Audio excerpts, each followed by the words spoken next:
Happy day children, this is class 5 SST chapter 12, the age of missions part 3. So now next important source of energy is electricity. Okay, so only through electricity many missions work. Yes, so in our daily life also we depend on power, right? So there are three types of electricity. One is hydroelectricity, thermal electricity, nuclear or atomic energy. So one by one we will see about each electricity. So first one we will see about hydroelectricity. Hydra means water. So from the name itself you can clearly understand the electricity which is generated from water is called as hydroelectricity. So don't think children from the tap water also you can generate the electricity. No, it's not like that.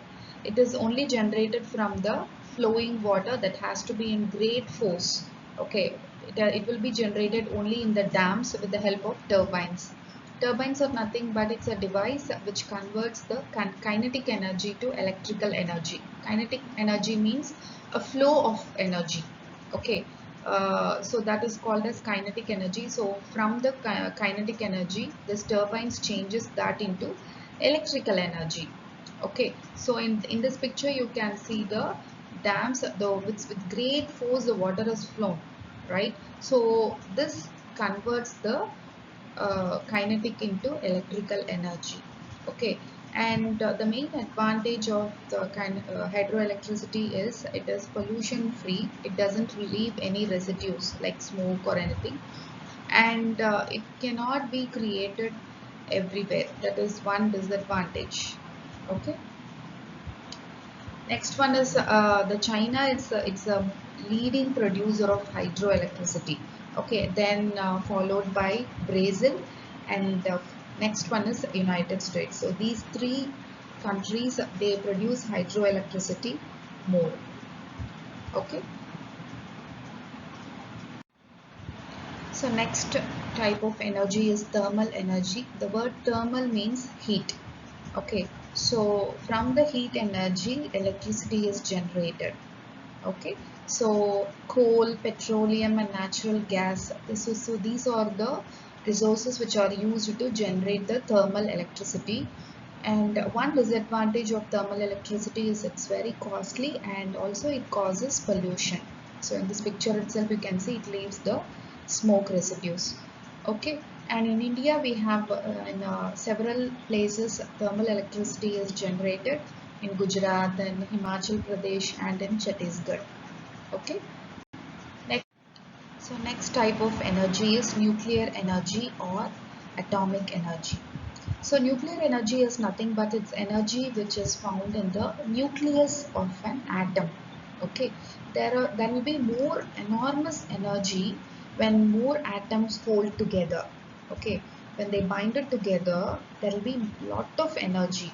So this nuclear energy it can be used to make electricity. Okay, but at first children the energy must be released. Okay, only then the electricity will be generated. Okay, and the other name of nuclear energy is atomic energy, and the one main advantage of nuclear or atomic energy is it's pollution free. Okay, but it is very difficult to use this type of energy. So even many developed countries use this energy to produce electricity. In India we have almost 6 nuclear plants, that is Narora, which is in Uttar Pradesh, Kakrapara in Gujarat, and Kalpakam, which is in our Tamil Nadu. So these are the some of the nuclear power plants which is found in India where they generate electricity with the help of nuclear energy. And the oldest atomic power plant in India is Tarapur, which is in Maharashtra. So now next we will see some other sources of energy. Okay, so solar energy, as I told you, it is renewable resource, right? And wind energy, geothermal, and tidal energy. So these are the renewable resource. So they will never exhaust and they are pollution free. So in this picture you can see the solar panels. okay, from where the solar energy is extracted for producing electricity. Okay, so these are the power plants which you can find in Gujarat.